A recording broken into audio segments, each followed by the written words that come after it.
Hello, Scream Demons, and welcome to the Screams from the Basement podcast with Sam and Casey.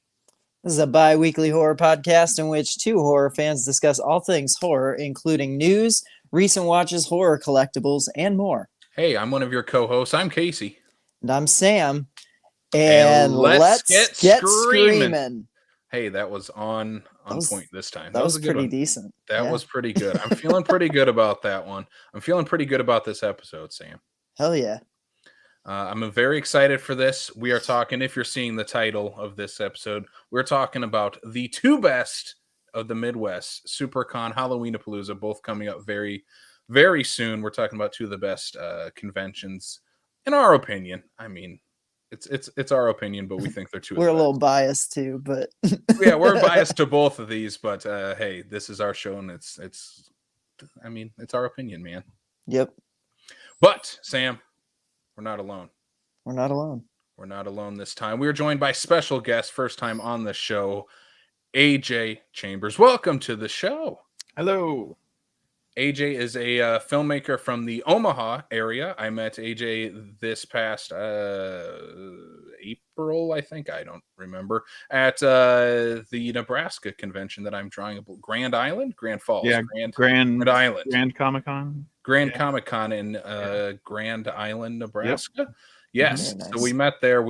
I immediately saw some Toxic Avenger stuff at your table, and I was like, yeah, these are my people here amongst anime fans. How the heck are you? I'm doing pretty good. Let's talk first about you. Okay. We're gonna put you on the spot right away. Who are you? What's your origin story? What's your falling into like a vat of acid and becoming a tutu wearing Toxic Avenger?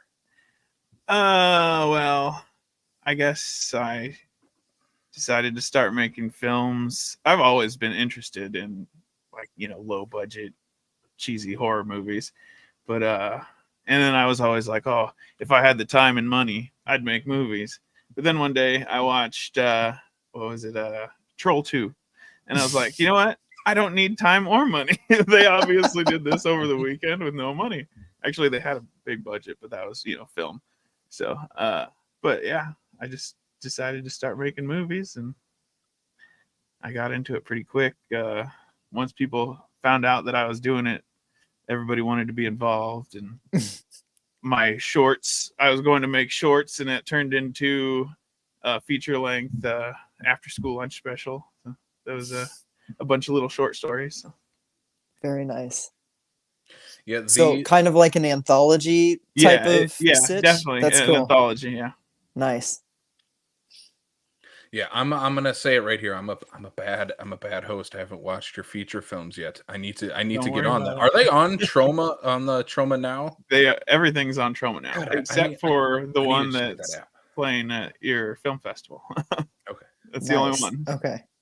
Yeah, I'm gonna need to hop on to Troma now. Like I think that's like the one streaming service that's kind of eluding me in terms of horror right now. It's cheap. The first month is free. I would not expect anything less from Lloyd Kaufman. That his streaming service is cheap. Oh yeah. So the reason we brought you on, though, we're going to talk about your film a little bit, Attack of the 50-Foot Sphincter from Space, because it is playing at both SiouxperCon and Halloweenapalooza. I think both. I'm speaking for Jason and Mike over at Halloweenapalooza, but I'm sure they're also very, very excited to have your film play. We talked before the show that your film's actually going to be closing out our first night of the film festival Friday. Let's talk a little bit about the movie concept. Where the hell did the concept of a butthole from space come from? Okay, so I guess it was inspired by both Ed Wood and John Waters. Mm-hmm. I was watching Plan 9, and I was like, yeah, I want to make a cheesy 50s sci-fi horror. And then I watched Pink Flamingos, and I was like, look at that guy's butthole. It kind of worked out. Oh my god. That's rad, dude. That's rad. I think the way I described your movie when Casey and I first watched it was I was like, it's kind of like if Lloyd Kaufman had went back in time and made like the 58 Blob. Like Yeah. it's great. Like I love it. It messes two of my favorite vibes together, that like schlocky like B movie straight to video horror and the like sci-fi drive-in horror of the 50s. I love it, man. It's great. I think I didn't expect this, but I think the innocence of the 50s sci-fi kind of took over. You know, you don't even notice it's a butthole after a while.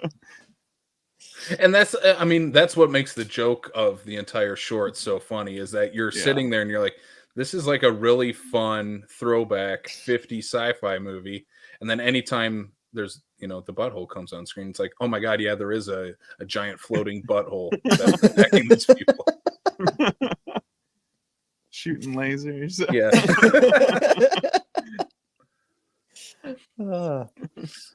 Yeah, I mean, we're super pumped. It's going to be closing out our first night. I immediately, when we watched the film and we're like trying to put our schedule together, we're like, this is it. This is the closer. You can't start with this movie. This is the ending one. You got to end the night on this, and we're very excited to have it. Sam, we talked before the show. If we have questions, we're gonna just say them on the show. I didn't talk to you about this. Can I show off your poster for the film festival? Yeah, absolutely. I know we're kind of jumping the gun to SiouxperCon, but I want to show it off here because there's something really cool. I should have grabbed the actual digital file, but I have the actual physical poster here. So it's the SiouxperCon Film Festival, horror, comedy, drama. We have, you know, the Chainsaw from Texas Chainsaw, Bowling Ball from Sorority Babes, and the Slime Ball Bolorama 2. We'll talk about both of those later. So the film festival, it's going to feature horror, comedy, and drama, and space butts. Nice. So these posters are incredible, Sam. I love these so Thanks, much. Man. I hope everybody else loves them too. As soon as you showed me the poster, like, this is like hardly modified from what you first showed me, and I'm like, this is the funniest thing ever, because it perfectly sums up what the hell we're doing at SiouxperCon. Yeah. I mean, it does. It just it was a neat little package, and I mean, we've talked about this on air before. We were originally going to screen a Pokemon movie, and I was halfway through designing a poster that also incorporated like Pokemon iconography, and then we lost the rights to it, and I was like, oh God, I have to start this post. Like, it wasn't like, oh, I can just take out the Pokemon iconography. It was, I have to start this over. So I was like, we're going to do something back to basics, something like, I don't know, EC Comics, but in my style. So yeah, I'm glad you like it, man. I'm glad you like it. It was a labor of love. Yeah, perfectly sums up what the hell we're doing. Sam, what the hell are we doing on the show? What's our first segment that we usually do here? Well, you know what? Sometimes we do it, sometimes we don't. But these past few weeks have actually had quite a bit of screaming mad news that we wanted to check out. So let's throw it to screaming mad news. All right. Well, the first thing in Screaming Mad News, I'm going to throw up a little graphic here. Sorry, do we not have a Screaming Mad News graphic? No, we don't. Oh, I thought we did. I haven't made a little fun little musical cue yet. Okay, never mind then. I gotta find an interview with Screaming Mad George and just have him like somehow intro this. Yes, absolutely. You think Screaming Mad George is on Cameo? Think he'll do a cameo? Oh my God, we should look. We should check it out. I can tell you right now. Yeah. Sam, I'm gonna let you take this one on. We're talking about the Dark Harvest trailer. This is a big thing for you, especially. This is a favorite novel of yours. What did you think of the Dark Harvest trailer? So, I've been so excited for this movie. It's been on the shelf. I love the book, and I'm very excited for the movie. But I also went into the trailer with a little bit of trepidation just because I love the book so much. I was like, is this going to live up to my expectation? The trailer perfectly captures the tone of what I was hoping for in this movie. It does look low budget. I don't mind that. I think that's pretty dope. If it looked too slick, it was going to ruin it a little bit anyways. I didn't want like a Platinum Dunes, Michael Bay kind of bullshit going on with this. So yeah, I love this trailer. I like that they do not reveal the monster in it, at least like fully. You only get glimpses. I appreciate trailers that hold back. I hope that that's just because they know that their Scarecrow killer is a selling point and not because the effects are really shoddy. Yeah. I hope it's that, but yeah, I don't know. I'm really excited for this movie, and you know what? If I watch it and it doesn't live up to expectations, I always have the book. I'm not one of those people that's gonna like get on Twitter and tell David Slade he sucks or anything, because he made 30 Days of Night, so I could never tell David Slade he sucked anyways. Yeah, he made the best Twilight movie too. That is true. Yeah, so I thought the Dark Harvest trailer ruled. I cannot wait. That'll be like we'll be at Halloweenapalooza the day that it comes out. But when we get back from Halloweenapalooza, that's 100% like going on my digital library for sure. So I'm excited. Yeah, I'm a newbie to Dark Harvest. I have never read the book. I watched the trailer. I thought it looked okay. I don't know if it really sold me if I didn't already like have you to be like, this is incredible. Like the book is incredible. The source material is great. And I've always heard great things about what's the pumpkin character called? Sawtooth Jack. Yeah. And I've always heard great things about that. So I'm excited to watch it because I do love David Slade. And I mean, the unfortunate thing, like, why does everything come out on October 13th this year? Like, it's like every studio and TV network was like, oh my God, there's a Friday the 13th in October this year. Like, we all have to put out our TV show or movie on that day. I'm pretty sure even Netflix is doing it with the Flanagan series. And I'm like, why?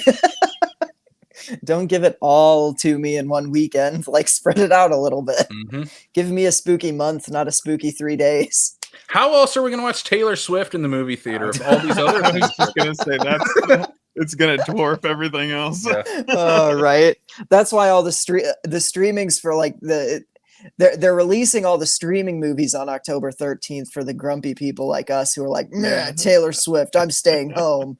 Like, yeah. I mean, I guess I'm okay with it, but I'm going to be out of town anyways. I won't be watching anything that's not programmed at Halloweenapalooza that weekend anyways. So I was just talking to the guy who runs the Quasar Drive-In, and they're making him play that movie.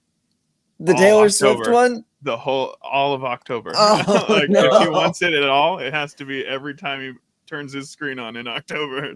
Oh my God. That's awful. Yeah. Oh, that's the worst. That's awful, but yet they're gonna make a shit ton of money if they will. He's not gonna not do it. Yeah. Well, yeah. It just I know that movie theaters are in a dire place, yada yada yada. I'm happy that they're gonna get a boost, but could it be from something spooky or different, or like something that makes sense being in the middle of October? I don't know. Yeah. I'm not going to speak too much on this because I got lambasted by the Swifties last time, but let's move on then, Sam. Next up, another trailer that I'm sure you have a hot take on. We're talking about Disney Plus's Goosebumps. The Disney Plus series that is going to be coming out. Do you know what the date is on this one? It's probably October 13th. It's probably October 13th. I don't know. Yeah. I'm not going to lie, because of this trailer, I have no interest in seeing this, and I'm probably not going to watch it. I'm with you, Sam. This doesn't look good. This trailer looks like they took the Jack Black movies and put it in a blender with Fear Street in a really like half-hearted kind of way. In a Disney kind of way. Yeah, and I just, with this cast, I got so excited because like the adult cast in this is pretty stacked. And, Justin Long in horror is always a treat. Like, who doesn't love when Justin Long pops up in a horror movie? But he didn't even seem like he was having all that much fun in this trailer, and I was just like, this is not the vibe. Like this is killing all of my excitement for this. And I say I'm not going to watch it, and then curiosity will get the better of me, and I'll probably watch it, at least the first couple episodes. But if it's like any other Disney Plus series that I've started in the last 2 years, I'll probably only make it about 3 episodes in.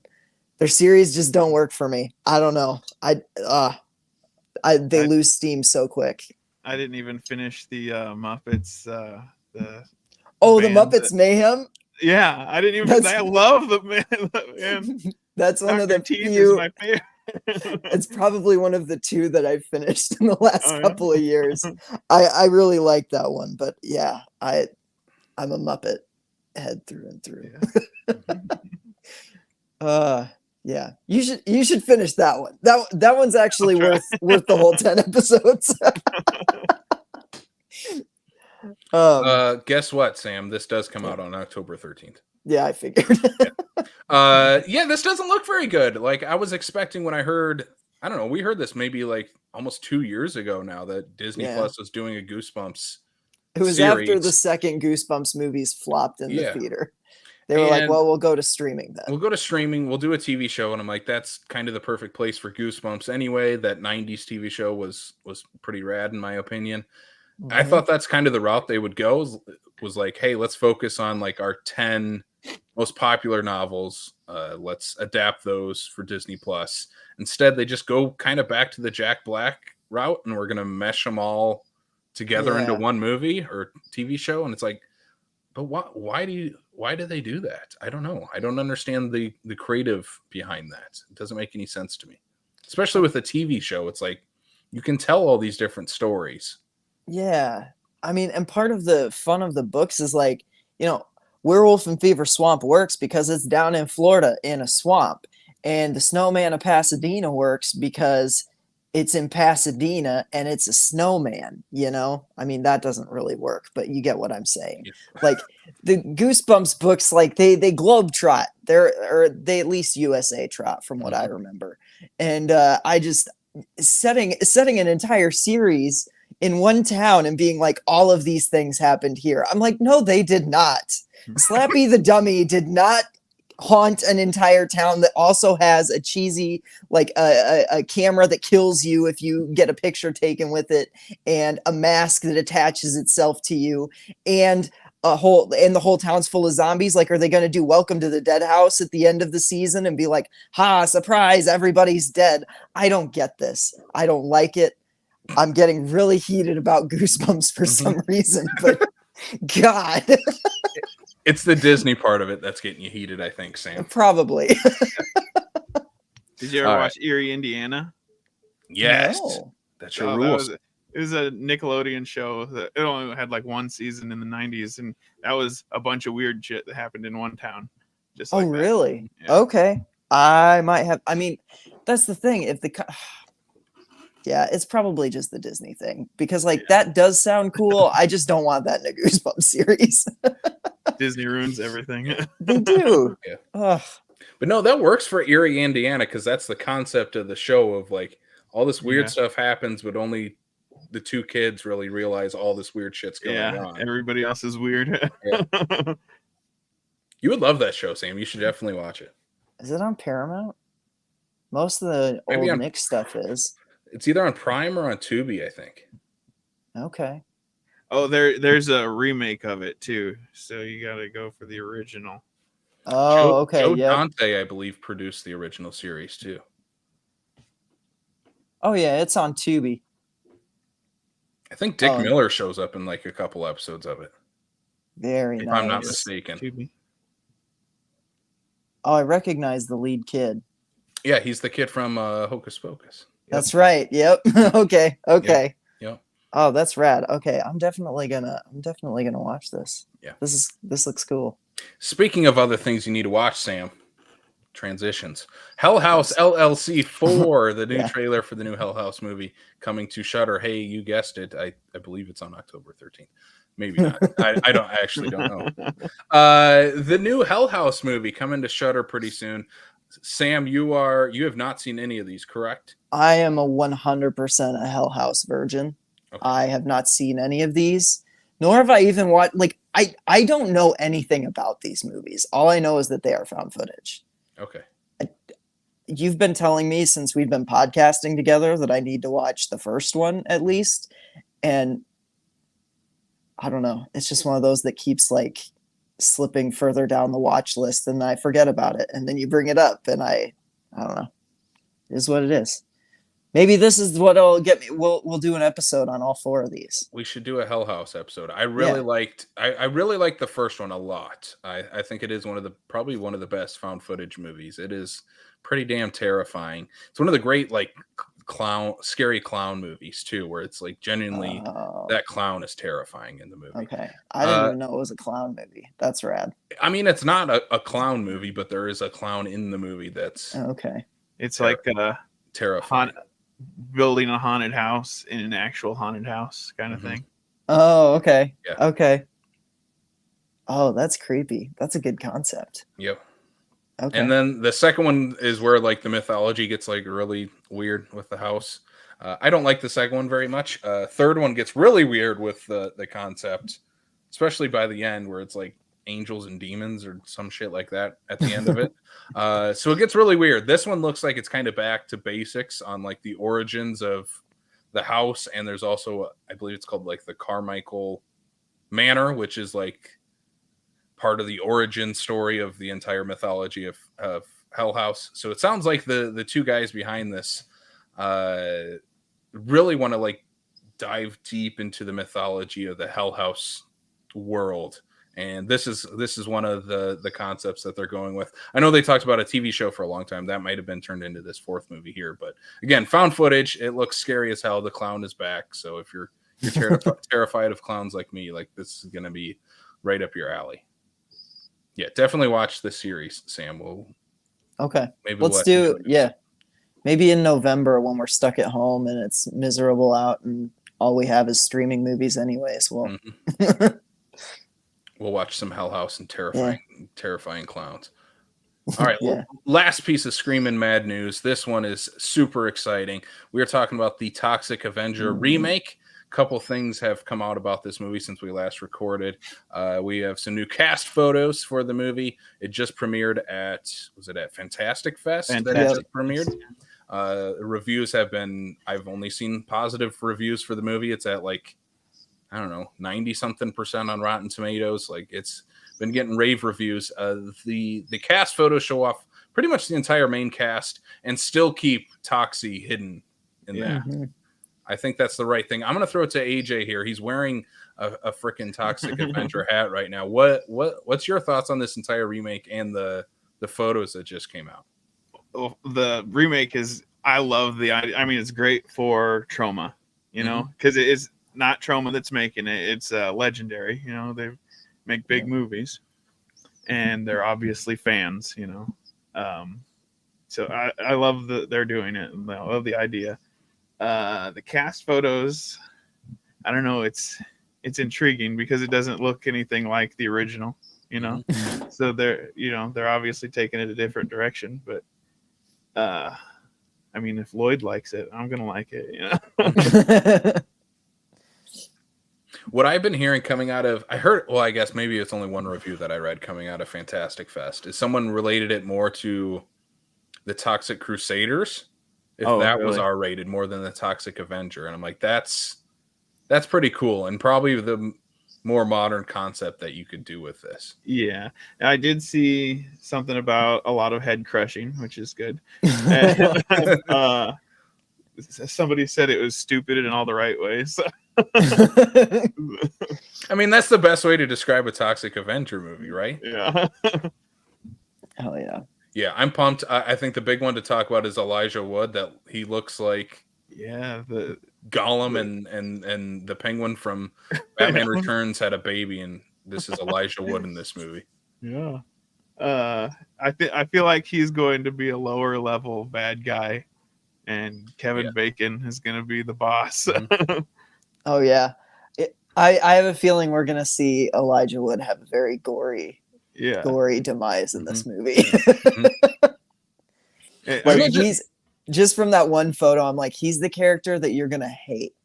Like you're gonna love to watch, but you're gonna hate right up until Toxie finally gets him. Like, I can't wait for this movie, guys. I would definitely hang out with Elijah Wood. Like he's had his hands in anyway. A lot of really cool shit. The Greasy Strangler. He was a producer on that. Yep. It's like he cashed in all his money on Lord of the Rings and's like, I'm just gonna make weird shit after. Yeah. What's really crazy is like I never thought in a million years Kevin Bacon would be in a Toxic Avenger movie. Like that's the big one for me. It's like, oh my god, like Kevin Bacon's in this. He's another one that I'm just like, he could have been one of those. I mean, he's an A-lister now. He was in the Marvel Guardians holiday special or whatever. He does not need to be doing movies like this anymore. Yeah. But he still continues to come back and do these like horror genre movies. And it just, I don't know. It makes me so happy to know that like Kevin Bacon's one of the good ones. Like he doesn't frown upon the genre, like he celebrates it. And I love that. One of my favorite Friday the 13th death scenes. Oh, yeah. Hell yeah. It's iconic. He's actually going to be in Sioux Falls like next month. Did you know that, Sam? What? Yeah, he and his brother are in a band together and they're playing Brothers. Yeah, they're playing at Grand Falls Casino. Shit. I know. Oh man. If I have any money left after the conventions, I might have to get a ticket to that. Sam, do you want to be my date to the Bacon Brothers? Kind of, yeah. We'll talk about it after the show. Well, that's it for news for this episode. Sam, what do we got next on the agenda?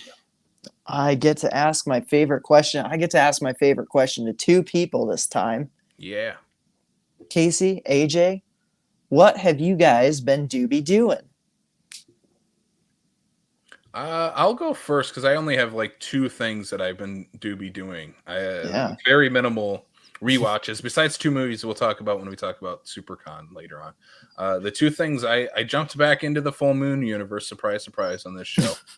That's kind of been my every other episode bread and butter of doing is talking about whatever the hell full moon's doing. I'm continuing my Puppet Master watch through the entire series. It's taking a lot longer than I expected. I'm on the 10th movie finally. I have two more to go after that. After like the 5th or 6th one, I'm like I'm starting to slow down really fast here. The 10th one is the first one directed by Charlie Band. It's Axis Rising. It's the second film in the Axis trilogy is what they called it. They're like mid 2010s trilogy of films that take place as like direct sequels from the first movie and take place during World War II. This one's it's not very good. It's probably more low budget than the previous Axis movie. There's just the plot, like there's not a plot in this movie. Like nothing happens until the final 15 minutes and then the puppets kind of show up and fight. The best thing about this movie is that the evil Nazi scientist creates evil Nazi puppets that the good classic Puppet Master puppets get a fight at the end. And I'm like, that's the best part of this movie. Like, so if you are going to watch it, watch like the last 30 minutes of this movie and you get to see like Blade fight a kamikaze puppet, or you get to watch Leech Woman fight a big-breasted Nazi bombshell. The final 30 minutes are a ton of fun. The rest of it is just, I don't know, non-existent for it being a movie. Like nothing actually happens. I mean, kind of par for the course for Full Moon. Yeah. Nothing happens in the last 30 minutes. Yeah. But a movie that I did watch that from Full Moon, it's a brand new one. We talked about it a little bit when we did Demonic Toys a couple months ago. I watched a brand new spinoff to the Demonic Toys movie. It's Jack Attack. The Jack in the Box got his own solo movie spinoff. It is the last Full Moon movie from Scream King, I guess you would call him, Billy Butler. It's his last directing movie that he did for them. This movie is a ton of fun from beginning to end. I think one of the biggest things with so like I said, with full moon movies, is nothing really happens until like the last 15 minutes, and it's mostly because of budget. Here in this one, it's 60 minutes long, and Billy Butler is like, I'm gonna use every bit of that $10,000 Charlie gave me, and I'm just gonna make a fun ass full moon demonic toys movie, also with a giant evil clown in it and Jack Attack attacking people. This movie's, I mean, it's a ton of fun. You know exactly what you're getting into with a movie called Demonic Toys Presents Jack Attack. And I think the big thing that makes it stand out compared to other full moon movies is like beginning to end, there's always something moving forward, and the plot is moving forward, and actually something's happening. Like your characters are progressing throughout the movie, which is, even I, as a like big full moon fan, can recognize like characters are usually non-existent. It's usually about your tiny little creature that's attacking the real life people. But this one actually has some fun characters and character progression in it. Like this is I would definitely recommend it. I recommended the first Baby Oopsie movie a couple episodes ago, which I think is a ton of fun. I liked this one just as much, if not more than that. So yeah, definitely watch it. It's on Full Moon's streaming service right now, but it should be on their Tubi sooner than later. Yeah, they always come to Tubi. Mm-hmm. Baby Oopsie's voice is a little obnoxious, but yeah. This I like the Jack Attack voice sounds exactly like Baby Oopsie in this too. So like it doesn't talk as much because it's not a shit talker like Baby Oopsie is, but yeah, it's a little on the same end. But that's it for my doobie doing. Couple full moon movies. Surprise, surprise. AJ, what have you been doobie doing lately? I'm kind of ashamed to say that I just watched this movie for the first time, and I've always seen like the little trailer for "I drink your blood" and "I eat your skin" or whatever it is. But I drink your blood. I just watched that for the first time. Have you ever seen that? I have not. It's a 60s movie, because, like you can tell right away, because it's hippies, devil worshipping hippies, and they're all on acid, and then they come to this town and start terrorizing this town, and they beat up a girl. So the girl's little brother takes blood from a dog that has rabies and puts it into meat pies and feeds it to the hippies, so they all get rabies and start killing everybody. So that's insane, dude. It was really good. Yeah, I always wanted to see it because I don't even know where I saw those trailers, but you watch old, like, I don't know, but you always hear "I eat your skin," and then I gotta watch that. And that same day, it was the last little movie session I had. I didn't really watch any other horror movies. I watched this movie called Suburbia. It's like an 80s punk rock kind of movie about, I think it's like homeless punk rock kids who all live in this, like all squatting in this house together. And it's got some messed up shit in it. This dog kills a baby. Oh my god. Yeah. And the movie, I guess I shouldn't tell the ending, but the movie ends up pretty messed up too. Yeah. Oh jeez. And this cartoon, it's like a British cartoon called When the Wind Blows, and it's about this old or elderly couple who are preparing for an atomic bomb to go off. And he like gets a pamphlet from the government on how to like build a little shelter out of doors, and he does everything the government pamphlet says, and the bomb goes off, and they come out, and they slowly die from radiation poisoning. No. It was really depressing, but it was good. Holy crap. Oh my god, I have seen this movie. Which one? I have heard when the wind blows. I was like, that was, plot sounds really familiar. Yeah. It was I've seen that. That's not intense. not what you would expect from an animated movie. Yeah, and you start getting pissed off at this old man, like you're dying right now, and you're still like, oh well, the government will take care of us. They'll be here in no time. Oh no. Yeah. Oh God. That sounds awful, but I want to watch it. Like, That's on, all three of those are on Tubi. okay. Tubi never fails, man. Yeah, Man, I don't have a lot of Tubi stuff this time. I don't have any Tubi stuff this time around. I've been a bad Tubi fan the past few weeks. Hey, it's okay. They're like integrating some AI into Tubi nowadays, so we might have to drop off the Tubi train sooner than later. Ugh, that's a But until then, Sam, I'm going to ask you this question: What have you been Tubi doing? Man, so I finally got to watch one of my all-time favorite movies on the big screen. Christine was having its 45th anniversary, like Fathom event or whatever it was, and holy crap, that movie's a totally different experience on the big screen. It was like watching it for the first time again. It's like a weirdly funny movie, like way funnier than I think I've ever. I don't know. I laughed so hard in this theater, and I was not expecting to. It's also the only one laughing. So maybe it was just me and like the mood I was in that night. I don't know. But I thought it was really funny. I revisited Rob Zombie's The Munsters just because we did our Rob Zombie episode, and I've just been kind of like in a Rob Zombie. I still love this movie. I get the criticisms of it. They do not matter to me. I love The Munsters. I love Rob Zombie's take on it. It's a great movie. Check it out. And it's one of the few Netflix movies that has a DVD, like a Blu-ray release. So support that shit. Couple of, I'm just going to talk about these because they're great and they're not really horror movies. I watched the new Teenage Mutant Ninja Turtles movie finally. I loved it. Holy crap! I cannot believe this movie exists.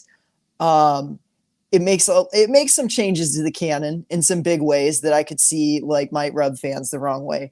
But what I would say to those fans is like, are you missing the rest of the whole movie? Like, holy crap, this thing is like beautiful animation. They like really nail the turtles' personalities. They're actual teenagers this time around. Ayo Edebiri as April O'Neil is so great and funny. She has one of the best gags in the whole movie. It has one of the very few throw-up gags that has ever actually made me laugh. Like, I don't know why. I've never found throw-up gags all that funny. This one has one that, like, I had to pause the movie because I was laughing so hard. I absolutely loved it. Yeah, Mutant Mayhem rules. It's maybe my favorite movie this year. I don't know. I say that, and then, like, 2 weeks later, it'll be a different movie. So... I also just watched Polite Society on Peacock, which is all I'm going to tell you guys about this one is it is an action comedy that surprised the hell out of me. It has some really fun stunt work in it. And it's, I don't know. I don't want to tell you guys much about this movie. It is about a Pakistani high school girl who wants to be a stunt woman. She's a martial artist in training. And her sister is this like punk rock screw society artist who dropped out of college, and she's kind of at a crossroads, and she meets this like rich guy and they fall in love and they're getting married, and little sister doesn't like that. She doesn't trust him. So she starts investigating into it, and like, it just does not go where you expect it. And it is like one of the best surprises that I've had all year. I loved this movie. I will probably be singing its praises like through the end of the year. Like, Polite Society rules.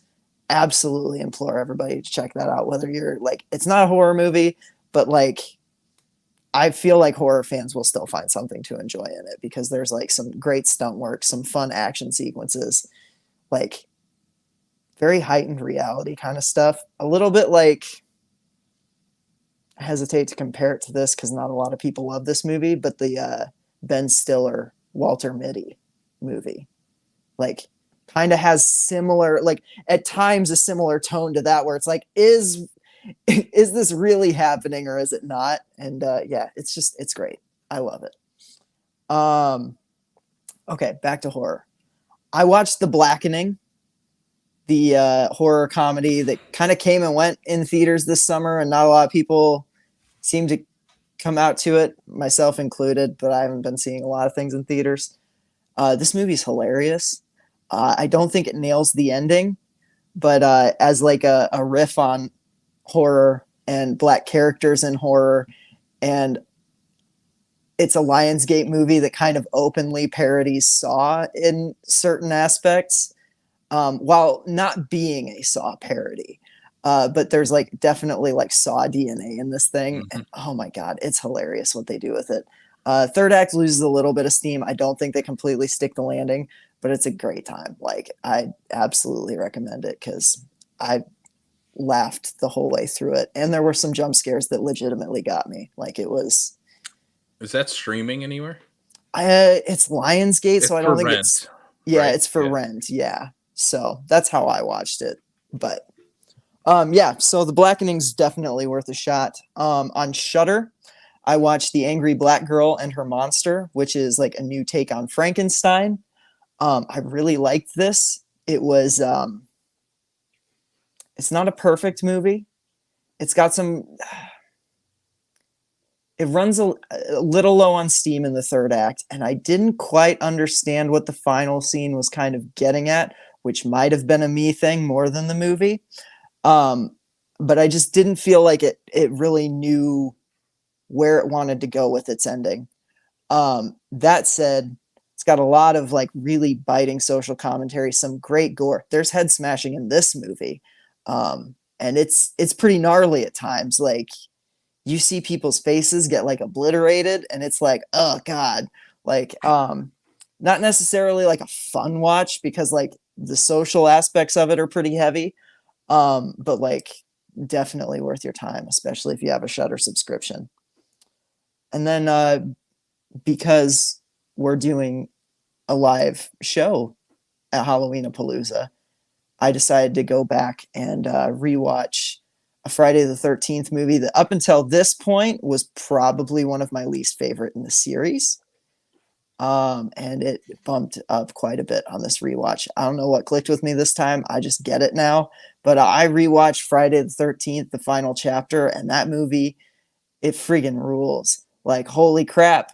I don't know. I wasn't expecting to like this movie on a rewatch because it's never really worked for me. And maybe part of that is like, it's always in that point. Like, I love to binge these movies, but I do like the first 4 in one night, and that's just too much, you know? So Yeah, by the time especially I after get you to watch 4, like I'm someone like, like throwing a yo-yo in your face for like yeah. 5 minutes in the third one. It's like I can't do this anymore. Right. And Yeah. so I also found out that I think despite having seen both the third one and the fourth one multiple times, I have like somehow mixed pieces and parts of them together, because there were parts where I'm like, wait a minute, didn't this happen in 3 already? And then there were other moments where I'm like, when is this happening? And then I realized it happened in 3. So like 3 and 4 to me are just like, we're just really confused in my head. But holy crap, the cast of characters is great. Crispin Glover's hilarious in this movie. I always knew that, but like, I was like, he's just not in it enough. I still feel that way. He should have just been the whole movie. But yeah, no, I love it. I love the Monster Kid Corey Feldman stuff. Really gnarly practical effects. Probably the last like truly gory Friday the 13th before the MPAA really started messing with them. Because once you get into part 5, which I unabashedly love, there's still some like gore cuts and stuff in that kind of take away the power of some of those kills. But this one, no, you see it all. It's great. I love it. People's heads get like twisted off and shit. It's wonderful. It's my favorite Jason death in this. Yeah, like the machete through the eye, like yeah. sliding down the machete. Ugh. Yeah, it's nasty. It's really nasty. Yeah. So, yeah, that's what I've been doing. Yeah, I packed a lot into those 2 weeks somehow. I don't know. You did. You packed a lot more horror than I did into that. I've been watching like a lot of like, for some reason or another, a lot of like mid 2000s comedies. Yeah. Why? I don't know. I have those. I definitely have those phases too. I like that our phases never happen in tandem though. Like if I ever only have 2 horror movies, you usually have like Yeah. 7 and vice versa. We balance each other out. We do. We're yin and yang. We're the yin and yang. We're the Cheech and Chong. We're the, I don't know. One of Jay us and has to Silent. make sure the first half of the show goes wildly over time. Yeah. Hey, we're doing good on time because Actually, yeah, 45 because- minutes isn't bad. yeah, we're 45 minutes into this, and we're jumping into our main topic now here for this episode. We're going to be talking about SiouxperCon and the Halloweenapalooza, both coming up very soon. We're going to start off with the first thing on our agendas coming up this weekend, SiouxperCon here in Sioux Falls, South Dakota. We're going to be talking all about that. First of all, I mean, we got to give a little backstory for our side of things. We gave a little teaser, I guess, before about the SiouxperCon Film Festival, but Sam and I are the spearheads behind the SiouxperCon Film Festival. We're the ones who organize it and put it all together, and I think that's probably where we should probably start this year. Yeah. Over anything else is about the film festival, because I mean, what's a little shameless promotion without being shameless on it? Yeah, we got to use the platform. I want so many people to show up to this. I'm so proud of the films that we've put together. Mhm. Like, this is the only place that you're going to get to see like a Spanish language drama in the same weekend that you get to see a killer butthole movie. So I'm just saying. What other film festival has that? We've got variety.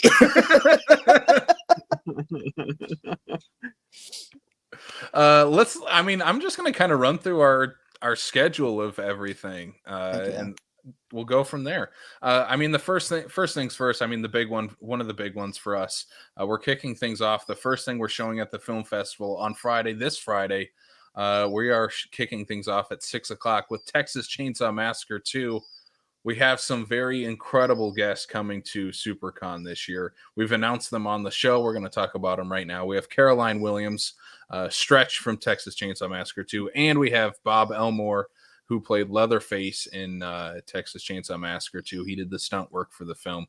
Both coming to the convention. We're showing the Tobe Hooper classic that first night. I rewatched it for another podcast over on the Fat Dude Digs Flicks podcast network that Sam and I were guests on. We talked kind of in depth about Texas Chainsaw Massacre 2, so we won't do it here. So go check out that podcast instead. But should be hitting Thursday, I believe Andy said. Yes, so yes. Yep. So this can be your double feature for podcast before SiouxperCon. But yeah, Texas Chainsaw Massacre 2. I said it there, and I'll say it here. I'll kind of leave it at, it's my favorite Texas Chainsaw Massacre movie. I love this movie so much. I'm so happy we're playing it. I love Stretch. I love Chop Top. This is my favorite. Leatherface. It's so insane. It's so batshit crazy. It's so unexpected. If you love that first Texas Chainsaw Massacre movie, that is an absolute iconic horror film.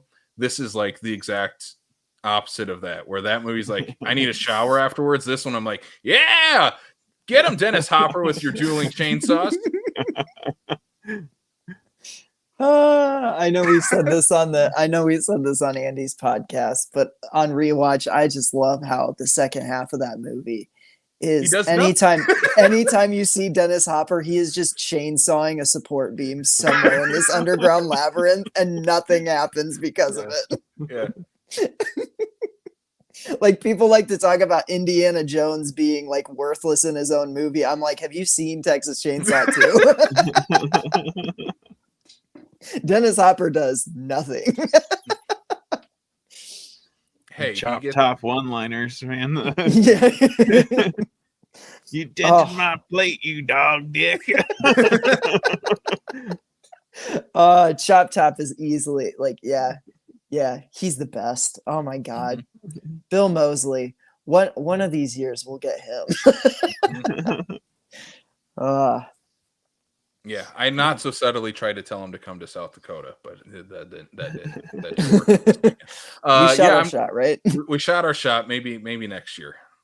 But yeah, I mean, we can talk about the guests for this film too, like Caroline and Bob coming here. I met Bob at Grand Comic Fest, and he was super cool, super awesome to talk to. And immediately when I told him we were playing Texas Chainsaw Massacre 2 and Caroline was coming, he's like, well, let me check my schedule, make sure I'm not doing something that weekend. And that's kind of how he ended up coming here too. And I'm pumped. Like, it's like you can't have the final girl without the maniac chainsaw wielding madman there as well. So I'm super pumped. I mean, they're both doing photo ops in costume as well at the convention. Caroline's dressing up as Stretch. Bobble has the Leatherface outfit, and they're doing like you can take a photo with both of them as well. So like that's, I mean, what other conventions are doing that besides like the major horror conventions and like Texas Frightmare and stuff like that? Do you think they'd do a picture where I was standing between them and it was like the prom photo where they're my parents sending me off, both kissing me on the cheek? I'm sure. That'd be fun. It would be fun. I'm going to ask this question since we're talking a little bit about Caroline. What's your guys' favorite Caroline Williams movie outside of Texas Chainsaw Massacre 2? 10 Minutes to Midnight, easily. I don't know. But I also like Leprechaun 3 quite a bit too. She's got a great death scene in Leprechaun 3. Mm-hmm. I need to rewatch those. Is that the one where He like literally is it the one with the tour and the hearse, or they're taking them, or is that 2? That's the second one. That's the the third one's second in Vegas. Vegas, right? yeah. Right? And Yeah. Caroline Williams is a okay. showgirl who wants a bigger butt and bigger boobs. Oh yeah. And so the leprechaun just like makes her grow until she just explodes. Yep. Yeah. Oh God, I love that scene. It like grossed me out so bad as a kid. Like I remember watching that for the first time, being like, "Oh." Yeah, my pick is probably 10 Minutes to Midnight too. Yeah. I think it's her best performance out of her entire career. I love that movie. I think it's, I mean, obviously super underrated indie movie from 2020. I think it was 2020. Yeah. Should be on again. We're gonna throw out our Tubi plug. It is on. I know it's on Tubi. Oh yeah, it's on Tubi. I want to say it's somewhere else too, but maybe not. I don't know. But yeah, 10 Minutes to Midnight's definitely worth checking out. She also plays a radio DJ in that. But she gets turned into a vampire, and it's trippy as shit. Like, oh my God, it's a weird movie, and it's got I think it's the last performance of Nicholas Tucci from Felix from You're Next, and he is just chewing the scenery in that movie. Like he's incredible in that. So it's it's well worth the time. It's a great movie. Great movie. Eric Bloomquist is an underrated indie director right now. Next up, Film Festival and special guest coming to SiouxperCon. Immediately following Texas Chainsaw Massacre 2, we got Sorority Babes in the Slime Ball Bolorama 2, Brink Stevens' feature film debut, starring SiouxperCon guest Kelly Maroney. I'm super pumped, obviously. This is a modern full moon movie. It is a sequel to the kind of Empire video store classic, Sorority Babes in the Slime Ball Bolorama, that Brink was one of the stars of. Yeah, this movie is a ton of fun. Like, it's not breaking new ground. It's the exact same plot as the first one. If you've seen the first one, you've seen the second one. Yeah, it's the same movie, but that's okay. That's fine. Like, it totally works. It's a ton of fun. Like, the gags with the imp granting all their wishes is, I mean, it's a blast. Some of the jokes are totally worth it. Some of them are really obvious, but then when they happen, they're still really funny. It's like, you know exactly where it's going, and then it keeps hitting you over the head with it, and you're like, yeah, okay, I get. And then it actually does it, and you're like, okay, no, that's still funny. Yeah, it's gonna be a blast. Show up for B Movie Bingo at SiouxperCon After Dark, because it's gonna be fun. Yeah, we're gonna be playing bingo with this movie. So I mean, it's not gonna be like you're just gonna sit there and watch Sorority Babes. Heck, you don't even need to watch the first Sorority Babes to watch this one. I mean, No. you're gonna be just fine. There's an entire scene where they explain the first movie in case you wanted to catch up on the Sorority Babes franchise. They literally have an entire flashback sequence in this movie. Kelly Maroney is one of the stars of the movie. She's a guest of SiouxperCon. She is so funny in this movie. She's so funny in this. She's super sassy as like the house mother of the sorority, and she gets like, you know, the fun, awesome, kick-ass moment at the end when she finally shows up. Yeah. with one of cinema's like biggest like what reveals. Yeah. This movie is crazy, guys. It's wonderful. Mm-hmm. Yeah, I'm excited to play this one. Mm-hmm. I'm It's excited gonna be to a play that blast. one. I'm gonna ask Yeah. the same thing. What's your guys' favorite Kelly Maroney movie? That's a really easy one for me. It's Chopping Mall, hands Chopping down. Mall is Yeah. it's classic. Yeah. Like Night of the Comet's a very close second, but like Chopping Mall is just it's Chopping Mall's more fun. Mm-hmm. Chopping Mall might be my favorite movie of all time, if we're being honest. I've watched that movie so much, I don't even know, like, I don't know. I almost speak directly in Chopping Mall quotes anymore. I've heard it. Anytime I go to a restaurant with Sam, all I hear him yell is, "Waitress, more butter!" Yeah, I'm super rude in restaurants now. Yep. You don't even eat butter. You just yell for it because yeah, we're super pumped. Kelly's going to be there. She is so awesome to meet and talk to, and we're going to be doing on Saturday. We're going to be doing a Q&A with Kelly, Caroline, and Bob at the convention as well. So we're going to talk kind of a big horror panel with those three. So that'll be super cool. Continuing with the film festival, we get to the main attraction for Friday night, the closer for the evening, 9:00 After Dark shorts. Just quickly running through the titles of these: The Haunted Baby Carriage from Hell, which is a short film that Kelly also stars in. So we kind of have a Kelly double feature that we're going to be playing. She's super funny in that one too. Yeah. Immediately following that, a Star Wars fan film, The Path of the Greys, a animated kind of like action film, Suleiman is playing, an incredible slasher film, Greed and Gore. Following that, that movie's also playing at Halloweenapalooza. Just throwing that out there. Greed and Gore is too. Yes. Yep. Yeah. And then we're ending the night with Attack of the 50-Foot Sphincter from Space. Like that's the closer. Like I said at the top, like there's no other way we were going to close out Friday night without playing that one. I mean, for one thing, it'd be a hell of an opener, but It's a tone setter that way. Yeah. But really, like what you want to do is you want to ease them in, and then like when they think they've seen it all, especially following up like the super gory slasher, it's like, yeah, but have you guys ever seen a killer butthole that vaporizes you with lasers?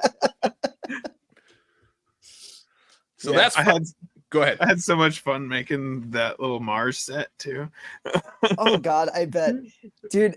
The little like stop motion moments. I love that shit so much. Like all the little like old school filmmaking techniques you used. I'm a sucker for it. I'm just gonna keep gushing every time we bring this movie up. But it's great, dude. I'm so pumped to be playing it. Mm-hmm. Yeah, it's the perfect way to end our like horror night. Yeah. Like you're gonna end it, you're with a big ass smile on your face. Emphasis on the ass. And yeah, you're gonna walk away like that was ridiculous. I love it. Moving on to Saturday, we got some other fun things going on. Just quickly running through these.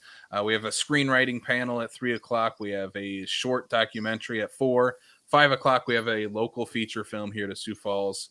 It's about tower climbers. It looks incredible. There's some incredible aerial footage in this movie. Like that's definitely one you're gonna want to make time to go check out. That is Vertical Freedom, 5:00 on Saturday. 7:00 is usually our most attended event of film festival weekend. It is our local short film block. This is where again, this is kind of some of our more, I don't know, drama comedies fall into, I guess. Yeah, the stuff that like we got so many horror shorts this year, and then so many shorts that didn't really play well with like the horror stuff. We were like, we should do 2 blocks. We'll do a local block and we'll do an after dark block.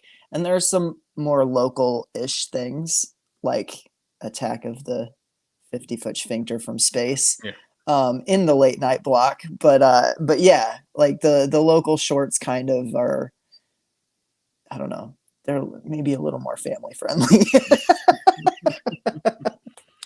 Quickly going through those, we have the drama. I know you didn't ask for this. Another the foreign language drama, Letters, a short comedy called The Pen. Again, we have a couple of Star Wars themed things here. We have the film Nostalgia, which is about like 2 gals who talk about the modern Star Wars Disney universe. Kind a little bit Clerks vibes with that one. Yeah.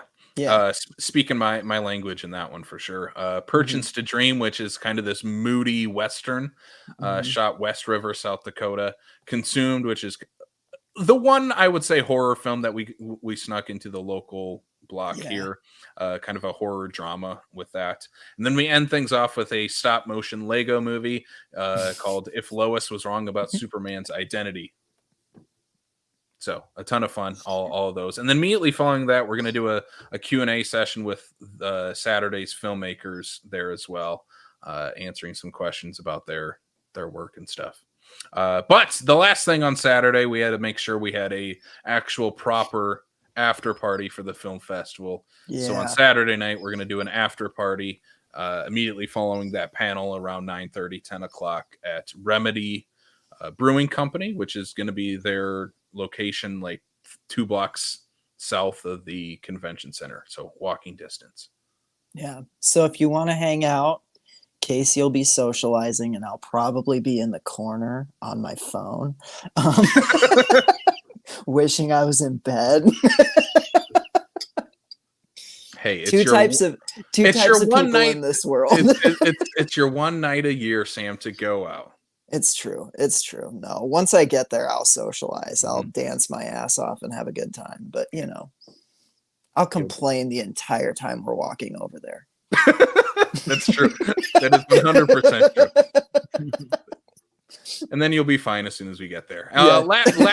Last thing, Sunday is Family Day. So we have some, I don't 100% want to say family friendly, but more of like the PG-13 films for the day. We have a G.I. Joe fan film, and then we have a animated musical, almost like a music video type that like literally choked both Casey and I up. Here we are cheering about like heads exploding, and then we watch a movie about a boy and his pony, and we start crying. Like it was a tonal shift. I tell you what, going through film festival selections, like it's you get every range of emotion. Yeah, it's work. Like you have to put in the it's emotionally taxing. Go from laughing to crying about a pony in like the course of 3 minutes. Since we're talking about like film festival, like the behind the scenes of it, like I'm gonna ask AJ, what's your like? Do you think about film festivals when you're making anything, or is just I'm gonna make this and I'll submit it to whoever wants it? Yeah, I make whatever I want, and I hope somebody wants to watch it. One thing we talk about a lot is like runtime. Do you like have a runtime where it's like for a short I can't go past this, or for a feature it needs to be whatever? I usually for my features I will try to get at least 60 minutes. So that's like, and then for the shorts it's just whatever it comes out to be, really. As long as it's under, what is it, like 40 minutes I think is a short, or less than that. Something like that. But it's hard, like it's hard. If I'm gonna go that long, I'm gonna turn that short into a feature. Thank you for saying that. if any filmmakers are out there listening, please do that. We will Yeah. accept your movie. Figure more out a likely. way to do it. Yeah. It's really hard to program a short block with like a 30-minute short in it, you know, like Yeah. it's just yeah. But I don't know if the short's good enough, Yeah. but like you have to have a short that sustains a half an hour runtime, and like that doesn't happen often. Yeah. You know, my sweet spot is 15 minutes and shorter. yeah. This is Like- the longest short that I've ever made. They're usually like 5 minutes or less. It's a perfect length. I was And gonna like say, even when we were what's the length of your short? It's like It's like 13 minutes. 13 yeah. Like with credits and everything. I'm gonna say too, we're gonna gush about your film for a second. I'm sorry. I'm sorry we're gushing about it. 13 minutes, like it doesn't feel like that. Like you No. watch some shorts Yeah. and it's like, oh my god, this feels like 13 minutes. Yeah. This one's like, oh my god, that felt like 2 or 3 minutes. And it just Yeah. flies by. It's like a perfect example of like leave them wanting more, because it was like it ended and I was like, no. Yeah, I could have done more, and then the people that were making the movie with me, everybody wanted to make it into a feature, but it's like, like how many plastic Hey. skeleton deaths can you do? Right? Well, and that's the thing. Like you have to know, like you have to be comfortable enough with your concept to know, like, does this sustain a longer runtime or is this perfect? And I think like for what you did with this concept, like your runtime is perfect. Mhm. It's Cool, thank yeah, it flies by. It's one of the best paced short films that I think we got this year. So yeah. I'm gonna wrap things up with SiouxperCon with asking you guys also what's something outside of the film festival you're looking forward to, whether it's some of the other guests that we have coming, like Sean Gunn is coming, Jim Cummings, the voice of Winnie the Pooh and Tigger and Darkwing Duck, and literally a million other characters. Who else is coming? Nick Palma, one of the Ninja Turtles from Yeah. Secret of the Ooze. David Barclay, who was one of the puppeteers of Yoda, and he was a puppeteer and favorite of our household, Labyrinth. That's going to be something Kayla is definitely going to fangirl over, is that Sir Didymus, the puppeteer, is going to be there. Super nerdy that I know that nowadays. I had never watched that movie until Kayla came around, and now I know the goddamn names of the characters of Labyrinth. I mean, Labyrinth is a pretty bitchin' movie. Oh yeah, Labyrinth. Like- yeah. Yeah. What am I the most excited about outside of our film fest? Mm-hmm. This is a cheesy answer, and I'll give you like a more promo-y, like, oh, I'm excited for this at SiouxperCon answer. But the thing I'm always the most excited about for SiouxperCon is it's like summer camp. Like it's all these people that I don't typically see because I'm a hermit, like 11 months out of the year. And like SiouxperCon's like the start of October. It's where I kind of come out of my shell and I'm like, okay, you guys have like 30 days with me before I go and like hold myself back up in my like hideout. And so I don't know.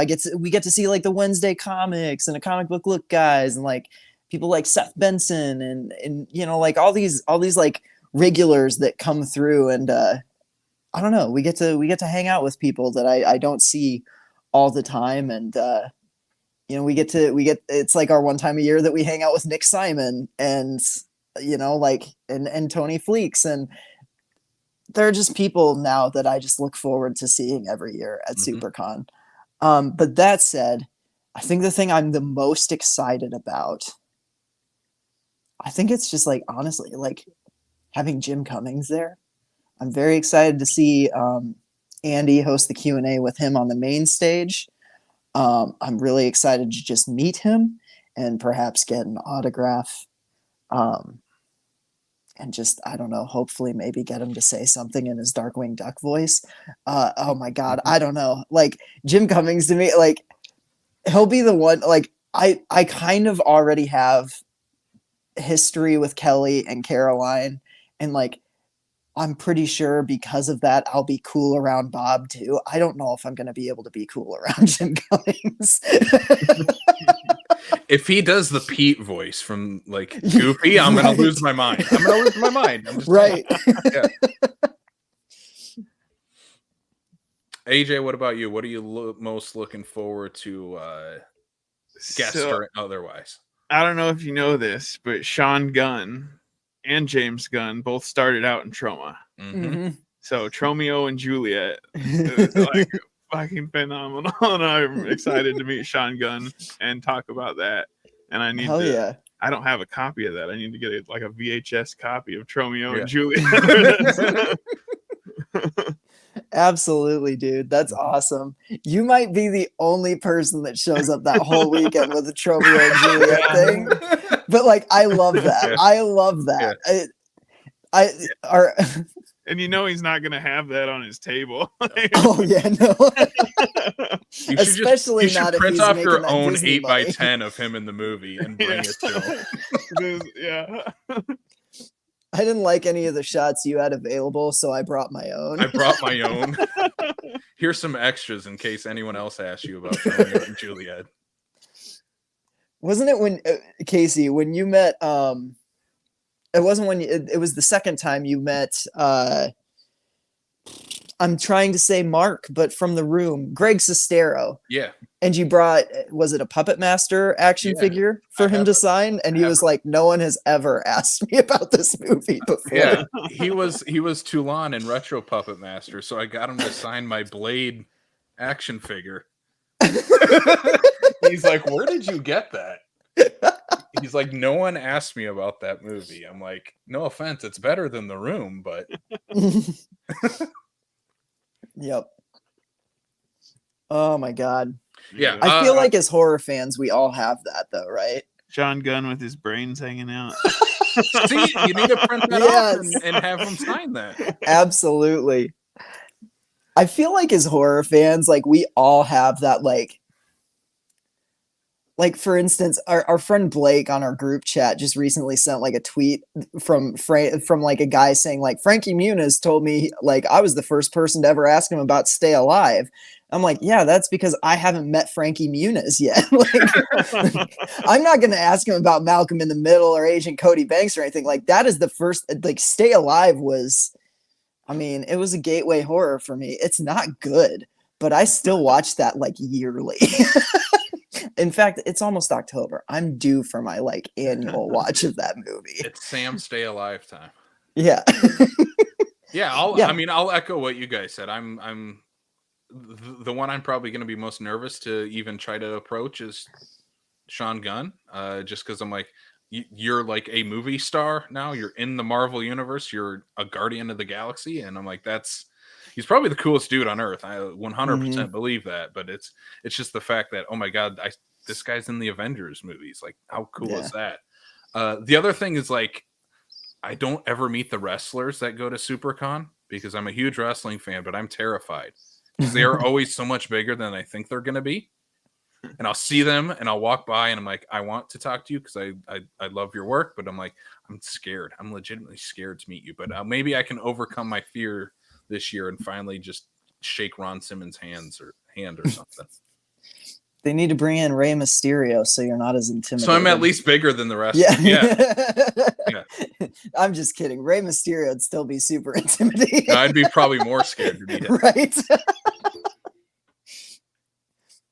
All right. That's let's wrap up SiouxperCon then. We're going to move on to Halloweenapalooza, but SiouxperCon coming up this weekend as this is coming out September 29, 30, and October 1st. Tickets are still available on SiouxperCon.com, so you can get your tickets there and you can purchase any other bonus stuff such as wrestling tickets and photo ops there.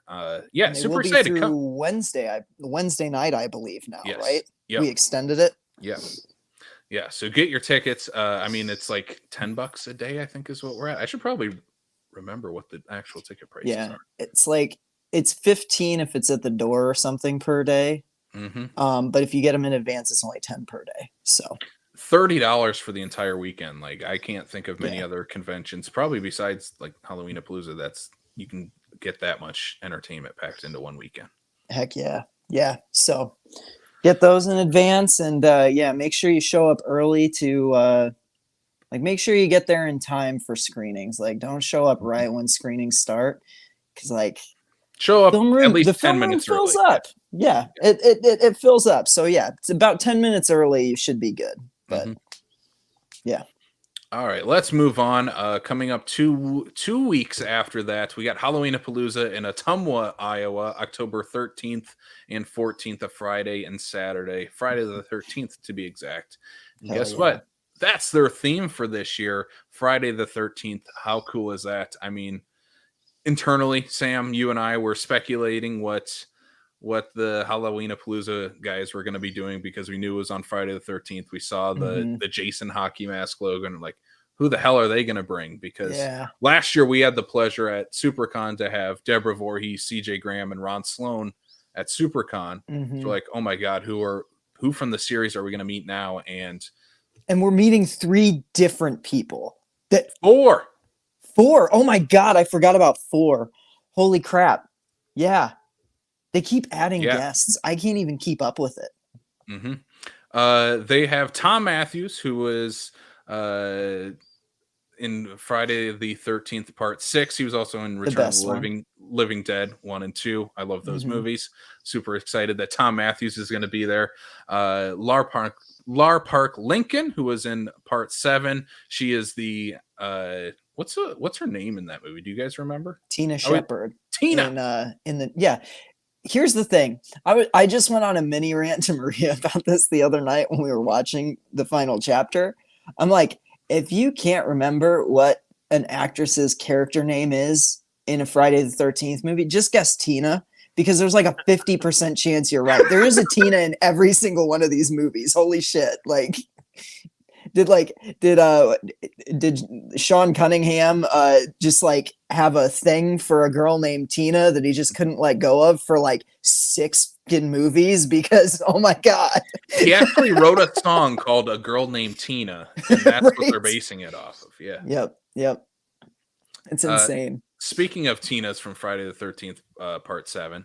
Hey, we have the young version of Tina, Jennifer Banco, who's gonna also be at Halloweenapalooza, and then Judy Aronson from Friday the 13th Part 4, aka the best Friday the 13th movie. I'm still not ready to say that. Jason Lives exists, dude. It does. It's a Universal monster movie that just has Jason in it. It's the best one. It's the best one. A couple other things for guest wise here at Halloweenapalooza. Mark Donovan, who was one of the zombies in Edgar Wright's Shaun of the Dead, will also be there. And it's like, oh my God, he's going to be there. For some reason, Sam, you and I are listed as guests. I don't like that. Too much pressure. We're getting put up there with like, I'm like, I keep telling people like, yeah, I'm a guest at a convention, and that just doesn't sound right to me. I don't like I'm like, no, I'm not important enough to be a guest, especially not at a convention that has like, Tom Matthews and Lar Park Lincoln. With the great Judy Aronson, who starred in the American classic American Ninja. Like, that's This guest lineup is insane. Like, it is. It's a great guest lineup. Shout out to the Halloweenapalooza guys on the guest list this year. We are literally an insane lineup at a convention that is playing a killer butthole movie. How cool is that? How cool is that? I'm going to ask the same question I asked you guys about SuperCon. What are you guys most looking forward to at Halloweenapalooza? And then we'll break down some of the other things going on there.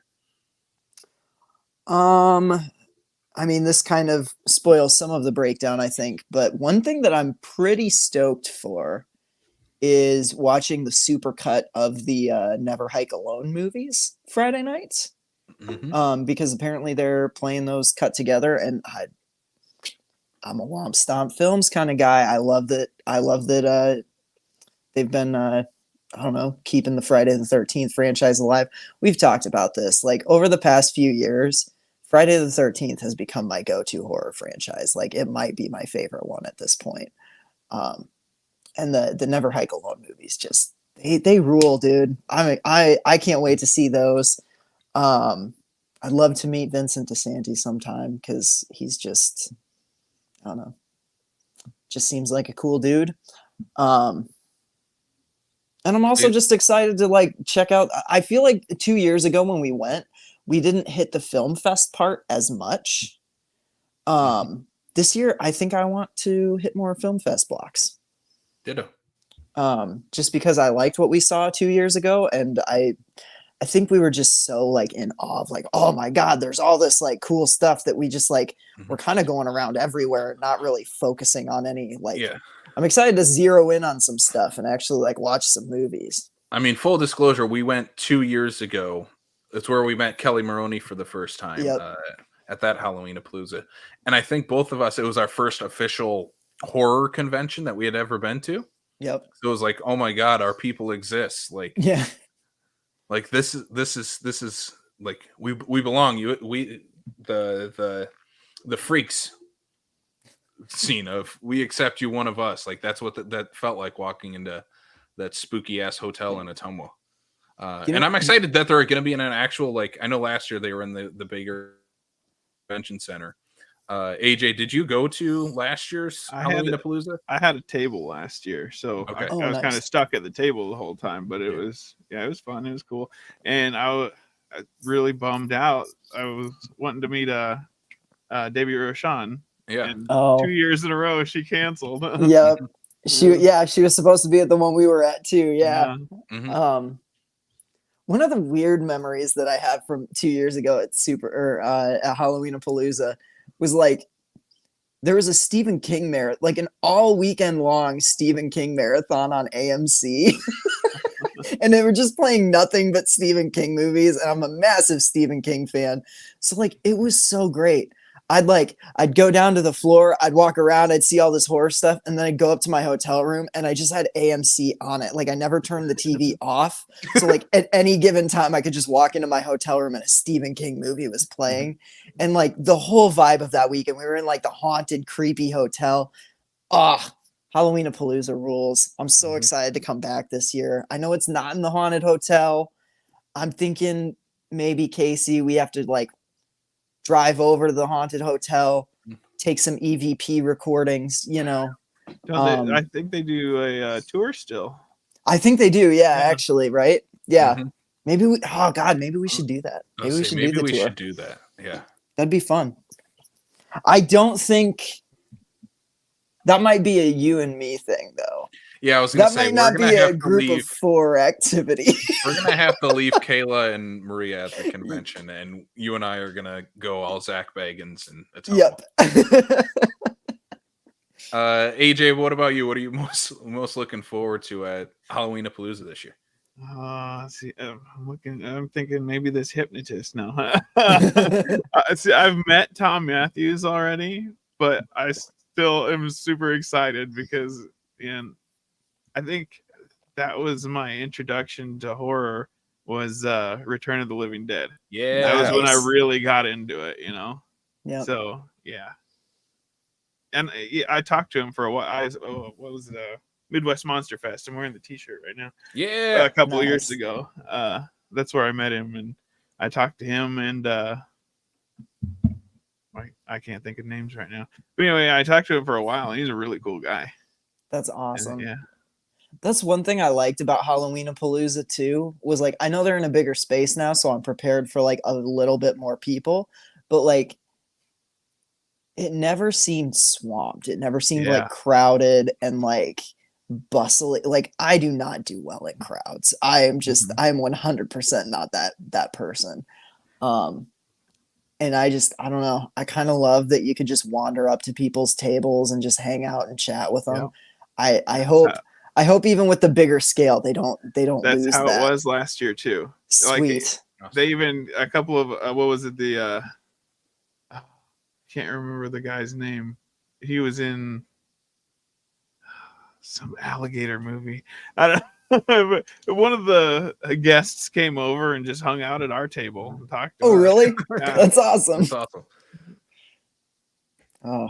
Yeah, I'm super pumped. I mean, I'm pumped to meet all the Friday the 13th people. I'm pumped to talk to a couple of them about 13 Fanboy because I know Lar Park Lincoln and Judy were both in it. Was Jennifer in it too? I can't remember if she was. I believe Jennifer was in it. Okay. And I mean, Judy Aronson has a pretty large role in that movie too. Like she's I don't want to spoil what no, her role is in 13 Fanboy. but she's like a pivotal part of that Yes. movie, and she's really good in it. She's a lot of fun in that movie. Her and it's tough to call her a character in the movie because she's playing a version of herself. And Yeah, definitely a character. It's like that's a big swing for that movie to take, and I want to talk to her a little bit about that too. Because I know we talked to Deborah kind of in depth last year about the entire movie, but like the swings that movie takes in the final act of the movie, like that's some I don't know. It's bold. It's a bold movie. Yeah. So yeah, that's what I'm definitely looking forward to. Judy Aronson was in Full House. Was she? Oh my god. I'm gonna bring a Full House still for her to sign. But like, was remember she that one of time John you were Stamos' like girlfriends in the first season? Probably. It's not that sounds probably right. The other events, let's talk quickly about those here at Halloweenapalooza. As I'm looking through here, Sam, you mentioned on Friday they're playing the Never Hike Alone, the Ghost Cut, which is basically like the extended version of Never Hike Alone and Never Hike in the Snow. That'll be super cool. I've never seen the two together, and it's been a while since I've watched both of them, so that'll be fun. Same. I thought there were 3. We texted about this, but I was like, yeah, I'm stoked because I've never seen the third one. And you're like, I don't think there's a third one. I'm like, oh, so I have seen them both. Maybe it was wishful thinking. I just kind of hope that there's a third one in the works. Never Hike Alone 2 is in the works right now. Is it? Okay. I believe that they're doing a Kickstarter for it. They're calling it Never Hike Alone 2? Yeah. Oh, and Tom Matthews is coming back in that one. Yeah. If you didn't, breaking news to Sam, I guess. I am so behind. Like, dude, when I say like I have not watched most new horror movies, like I am so far behind. I am not with the times this year. Another thing I'm kind of pumped for, Sam, we need to hit up. I'm just talking about our plans, I guess, for the weekend now. Yeah, that's okay. Insane That's Mike. what these people listen. That's what our viewers listen for. Insane Mike is doing trivia at 9:00 on Friday. We should hit up Mike's trivia. Yes, we should. And get brutally destroyed in trivia by. Oh no, I dominate in useless knowledge competitions. I've got an encyclopedia of dumb factoids up here. As long as he asks the right questions, I guess. Chopping mall only questions, please, Mike. Mike has a pretty unique taste in movies, so this might be some challenging horror trivia. We're not going to do good at that at all. And then on Saturday, the film festival is going all day. So people out there listening that are going to be attending that, AJ's film Attack of the 50-Foot Sphincter is playing during the 2:00 block we figured out. So we're going to make sure to watch that again on Saturday afternoon, which is going to be we're going to miss I can see this movie with a crowd. Unfortunately, we're going to miss it though, Sam. Wait, why? So people are, because that's when our podcast is, isn't it? Yeah. No. So, oh my God, we're directly competing with each other. Go watch that instead. Don't come to ours. The cool thing about the new place we're there, there's an actual theater in there. Yeah. Oh, really? Yeah. So that's awesome. Big screen. Oh God. Last year, maybe our live podcast can be from the film. It'll be a running audio commentary of all the films. That won't be annoying at all. No. Yeah, last year we watched the Rocky Horror Picture Show in there. Oh yeah. Oh yeah, that's gonna be. That awesome. That was an insane. I mean, they didn't have a theater in the hotel, but that was an insane. I'd never done a Rocky Horror thing before. Oh really? That was nuts. I love that movie. I'd never seen it with a crowd before. People are like, you can't watch Rocky Horror alone. I'm like, that's like the only way I've ever watched Rocky Horror. I don't know anybody who will watch that. Yeah. I'm like, I don't know anybody who will watch that stupid movie with me. Like, everybody's like, what? It's great. I love it. It is great. We're gonna have to watch that again, Sam, in the theater. Now that we're not virgins to Rocky Horror, we can not go through hazing, and we can fully be embraced in the movie. Bring your toast. Yeah. 2 o'clock Saturday is going to be our live podcast as well. Did we announce what we're doing yet? We might have, we might not have. Either way, we're going to do it. I mean, Yeah. we'll do it now. Yeah. Sam and I are bringing back an old concept of ours called the Killer Countdown, where we rank an entire series of movies, each of us getting a pick in a certain order from 13 to 1. And the reason I say 13, right? Because there's 12. There's 12 of these movies, right? Yes. I'm not crazy. Yeah, 12 there are of these 12. movies. We're going to rank from 12 to 1 the entire Friday the 13th series. Yeah. And so I'm just going to warn listeners now, like Casey, I mean, well, you've kind of heard a little bit of this. Casey somehow reneged on his whole Jason Lives is the best Friday the 13th movie. So now I really don't know. Like, I was like, we at least have the same number 1. And now he's calling out this final chapter bogus. And I'm like, okay. I'm also going to say, like, Freddy Krueger's my boy, and Freddy is in one of these movies. So. Oh, I think we both have that one pretty high up.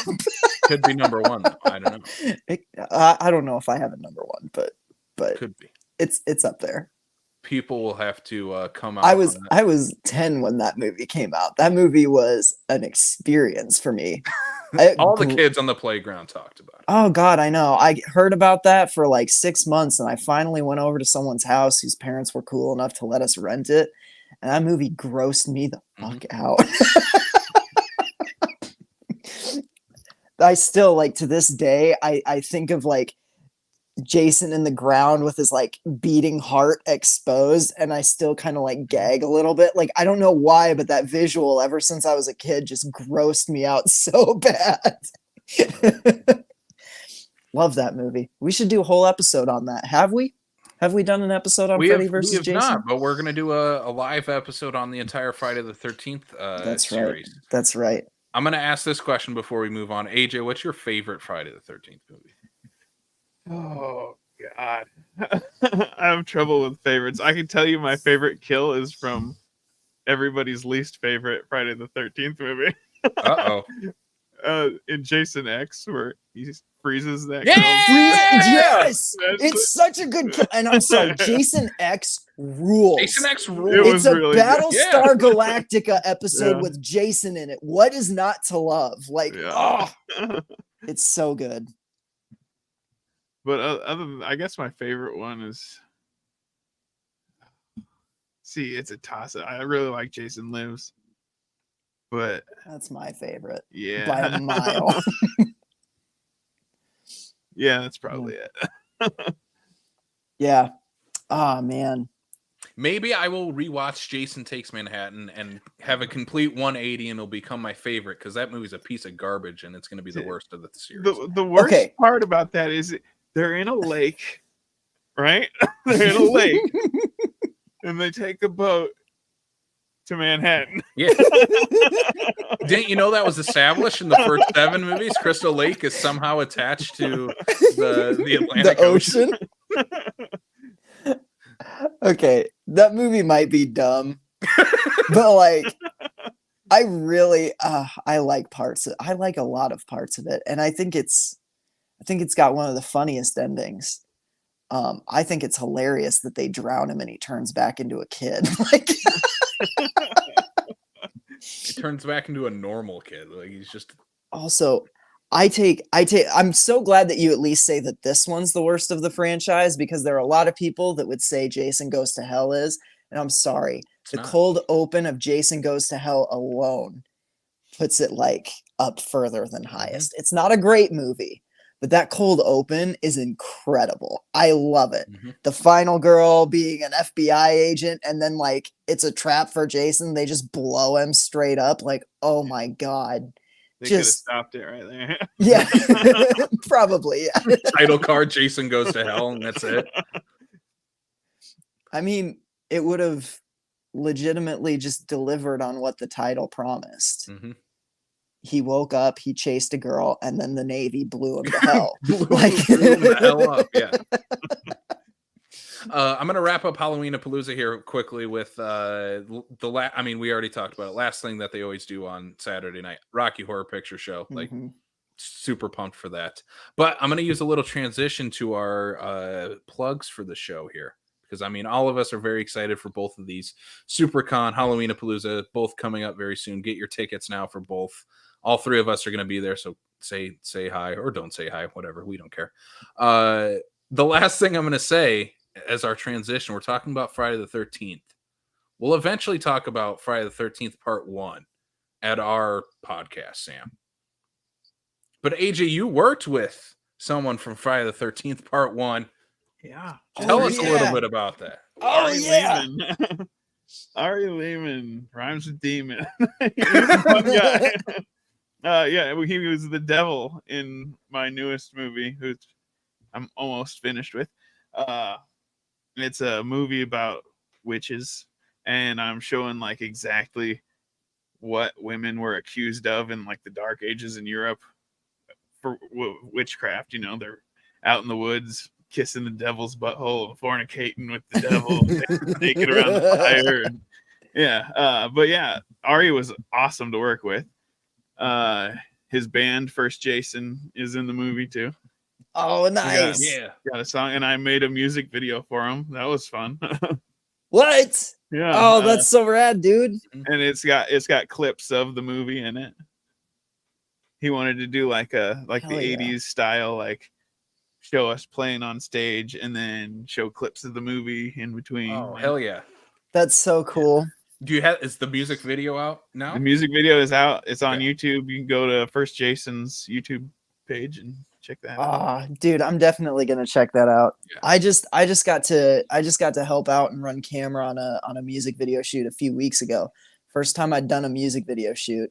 Yeah. It's so much fun, dude. Like, I love it. Like, the energy of a music video shoot is like, it's a different beast than like a normal film shoot. And I don't know. I thrived in it. I was like, yeah, I want to keep doing this. Yeah. You can get creative with it. Yeah, for sure. All right, we're going to use this as our segue to plugs. AJ, thank you so much for coming on. This has been awesome. Like I said before the show, we need to have you back on and teach us the ways of trauma, because, like I said, I'm a newbie. Sam, I'm definitely a newbie. Yeah, needs to dip his toes in it, and we need someone to lead us through the Tromaville. All right. Yeah. We'll do a Tromeo and Juliet episode sometime. Well, AJ, where can people follow you online and all the stuff that you're doing, and where can they check out your new film that's going to be coming out soon? Okay, hodgebob.com is my website. HOJBOB. And Hodgebob Productions on Twitter or X or whatever the fuck it is now. Facebook, on Instagram. All of my movies are streaming on Troma now. They're also around, like, I think my first one is on, I don't know, just Google it. And a couple of them were pirated too, so you can Google that and find those all over the internet.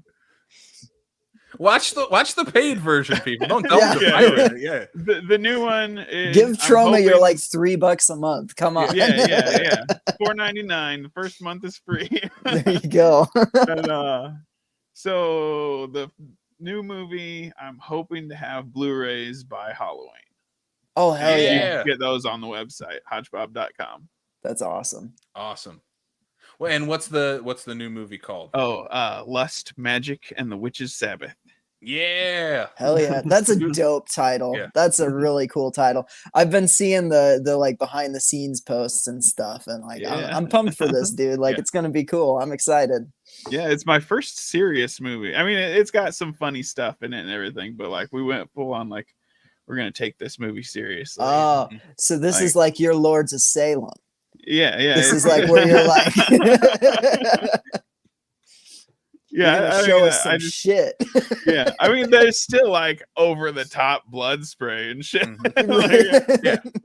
The second half of the movie almost gets to like the soft core porn kind of thing, but it's still like a serious movie. Yeah. Very nice.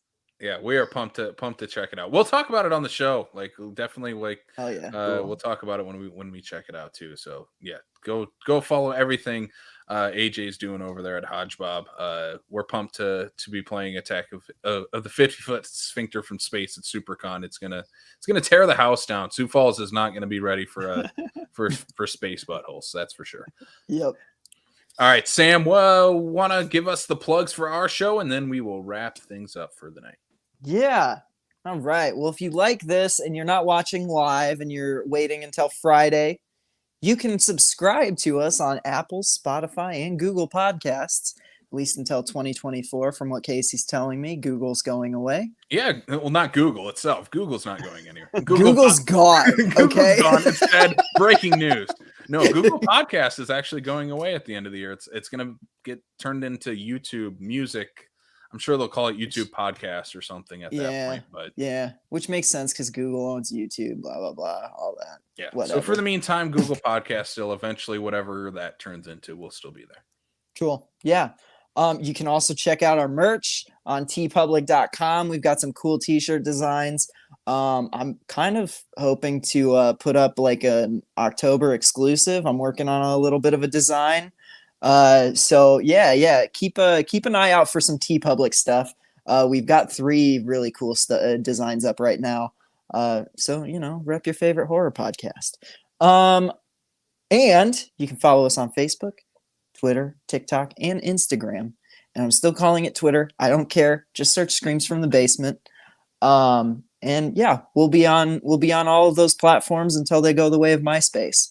And then we'll find new platforms to inform your ear holes about new episodes and stuff. We'll rejoin Vine, and we'll only be on Vine from that point forward. Yeah, we're bringing back Vine, baby. Bringing it back. All right. Well, let's wrap this thing up. Thank you all for listening. This has been a blast. Hope to see every one of those listeners out there at either SuperCon or Halloweenapalooza, or both. Why not? Why not both? Yeah. AJ, again, thank you so much for coming on. Thanks, Can't man. wait to talk to you this weekend and have a hell of a good time at SuperCon. So thank you again. Yep. Thank you. All right. Sam, give us the sign off. Thanks for tuning in, everybody, and sweet screams.